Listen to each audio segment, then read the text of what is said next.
আত্মকর্মসংস্থান সৃষ্টির লক্ষ্যে সারা দেশের সফল যুব উদ্যোক্তাদের জন্য ঋণের সিলিং বৃদ্ধি করে 5 লক্ষ টাকায় উন্নীত করা হয়েছে। কর্মসংস্থান ও দক্ষতা উন্নয়নে তরুণ উদ্যোক্তা এবং যুব সমাজের জন্য আত্মকর্মসংস্থান সৃষ্টি এবং যুব সমাজের অমিত শক্তি ও সম্ভাবনাকে কাজে লাগিয়ে দক্ষ যুবশক্তি গড়ে তোলা এবং তাদের আত্মকর্মসংস্থান সৃষ্টির লক্ষ্যে আমরা কাজ করছি। এসো দেশ বদলায়, পৃথিবী বদলায় প্রতিপাদ্যকে ঘিরে বিপুল উৎসাহ উদ্দীপনা নিয়ে তারুণ্যের উৎসব 2025 উদযাপন করা হয়েছে।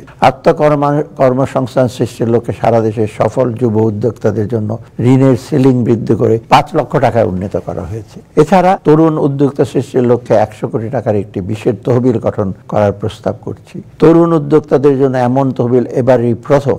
জুলাই গণঅভ্যুত্থানের আহত ও শহীদ পরিবারের সদস্যদের জন্য আত্মকর্মসংস্থান সৃষ্টির প্রকল্প গ্রহণ করা হয়েছে। তরুণ যুবাদের দেশের উন্নয়নে গভীরভাবে সম্পৃক্ত করার লক্ষ্যে আগামী অর্থবছরে তারুণ্যের উৎসব উদযাপনের জন্য 100 কোটি টাকা বরাদ্দ রাখার প্রস্তাব করছি।